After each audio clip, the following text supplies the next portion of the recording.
Ahoj, tady je Tico a dneska jedeme na DDko až do Drážďan, takže není to tak daleko, není to tak blízko, ale určitě blíž, než když bychom jeli letadlem. Neletíme letadlem, takže to znamená, že můj kufr může vážit jak chce, takže 30 kg klidně, můžu dát tam co chci a je to bude problém jenom mých ruk a mých zad.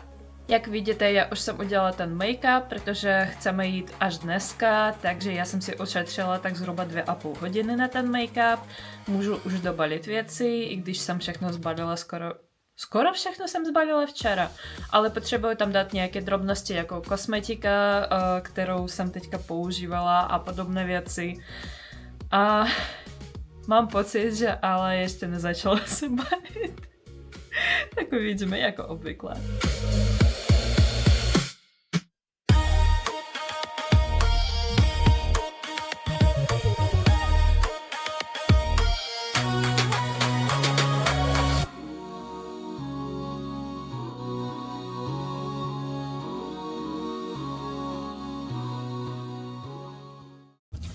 Jsme schválně vybrali místo v druhém patře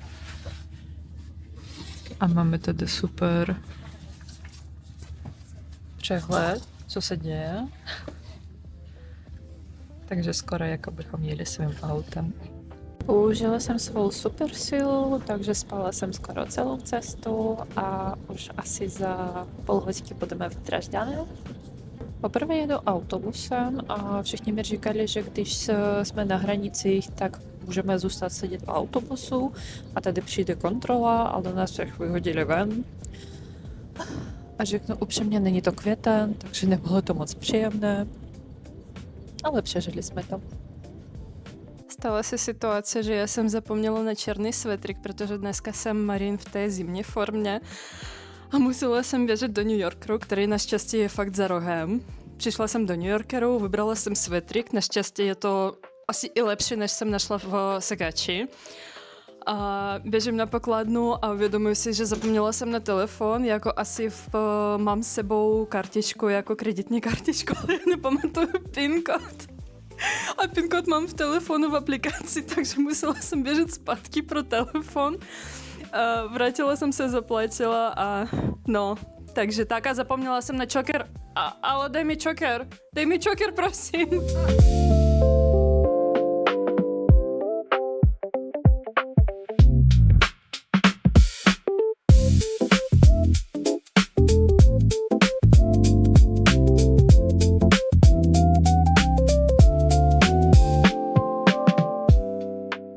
Jako cosplayerka na každém konu hledám fotozóny. Bohužel na menších konech v Česku je s tím problém, což chápu, nevždy je čas, kapacita a fyzické možnosti. Zároveň je na DDko, který je relativně malý kon, že jo? Těch fotozón byla spousta. Užili jsme si každou, potkali jsme i kamarády a udělali jsme spoustu fotek. A ještě jedna zajímavá věc, pikantní věc, kterou nesmíš dělat v těch fotozónech. Upsi! Našla jsem karaoke. A to znamená, že budu zpívat.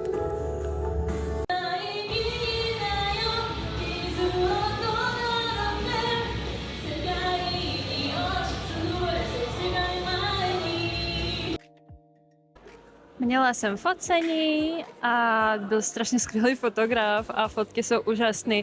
A teďka dělám určitě tu nejdůležitější věc. Víte jakou?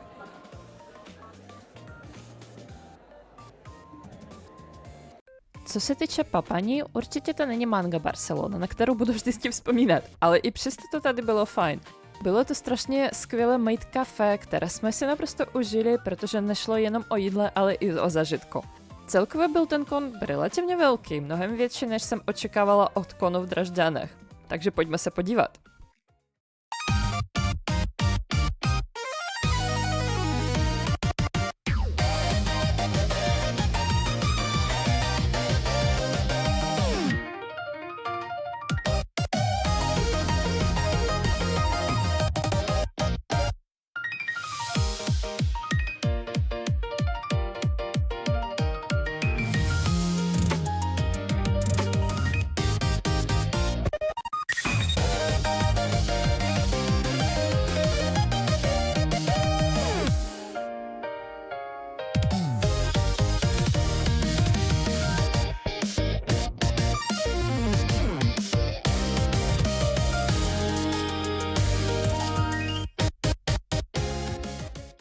druhý a jsme si uvědomili, že dneska jsou demonstrace, protože je výročí toho útoku na Dresden, když to bombardovali Dražďany.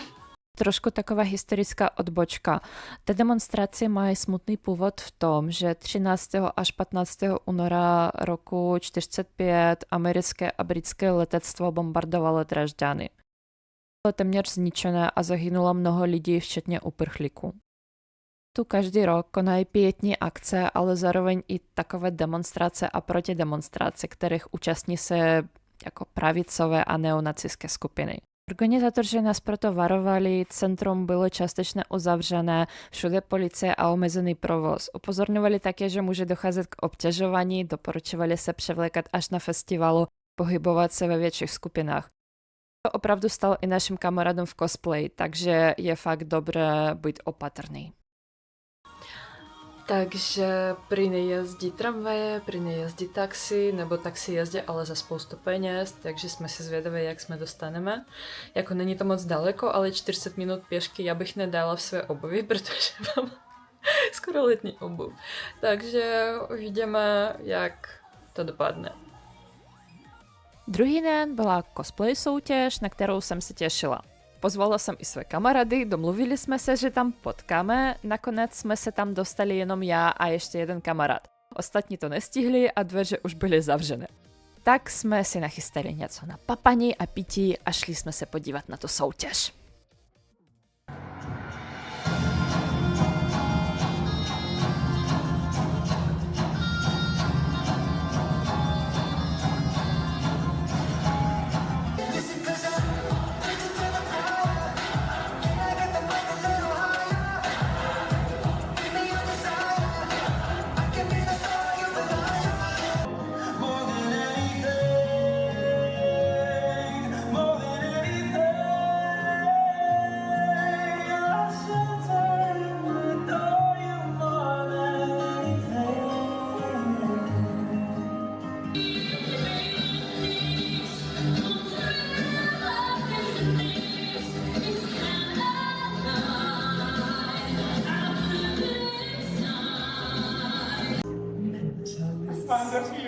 Ich dachte mir schon, der Tag wird kommen.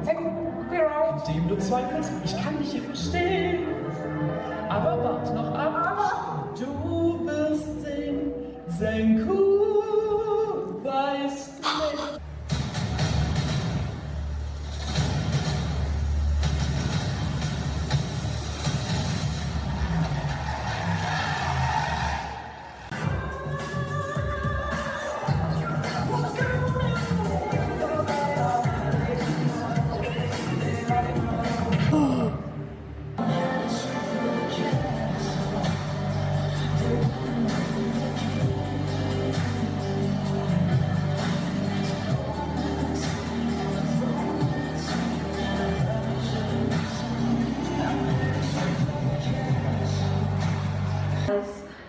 Nachrichtensprecher.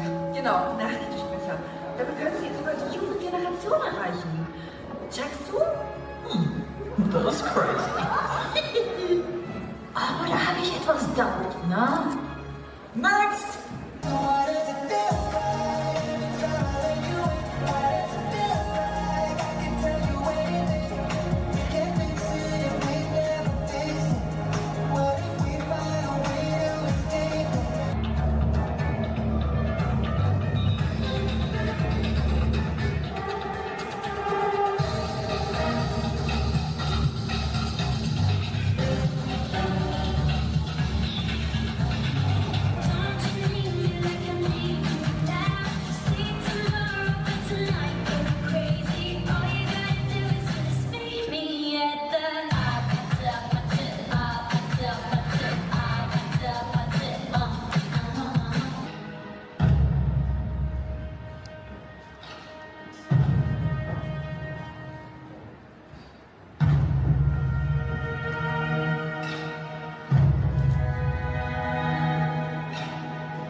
Jak vidíte, tato soutěž byla opravdu velmi kreativní. Lidi tančili, zpívali, bojovali. Ano, v některých momentech mi chyběla slovní zásoba v němčině a moc jsem nerozuměla, ale i přesto jsem si to velmi užila. A naučila jsem se nové slovo Fischbass. Nevím, co to znamená, ale vždy si to říkali před začátkem scénky. A určitě cosplayeři nebyli jenom na té soutěži, takže se teď pojďme podívat i na ostatní cosplayery. Jak říkají naše sousedí, Fischbass, ryba autobus. Užijte si to. Step by step I'm breaking through. Every can't becomes I do. Hand in hand with the past me too. We both shine, we both shine.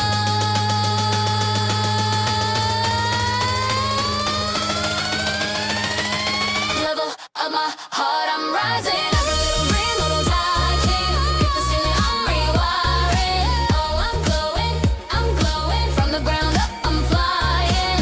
Every old script I'm denying. Turn the volume up my life and higher. I level up my heart. I level up my heart.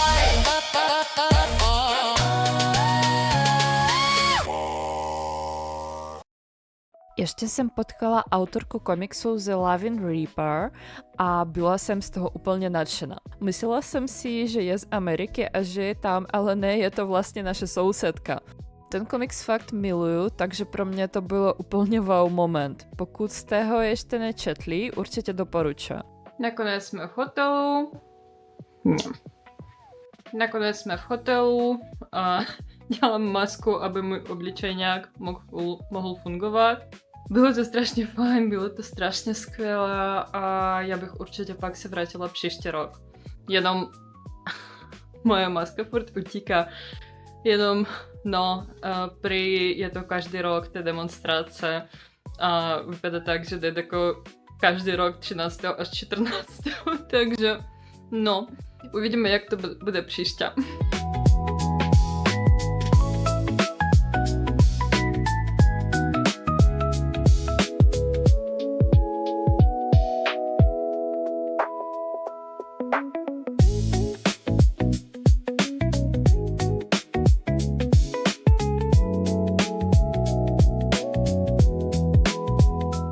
A jsme na cestě domů, už jsme v autobusu, příští zastávka Praha-Florence. Děkuji všem za to, že dívali se na video a uvidíme se na pražském Comic-Conu. Pa!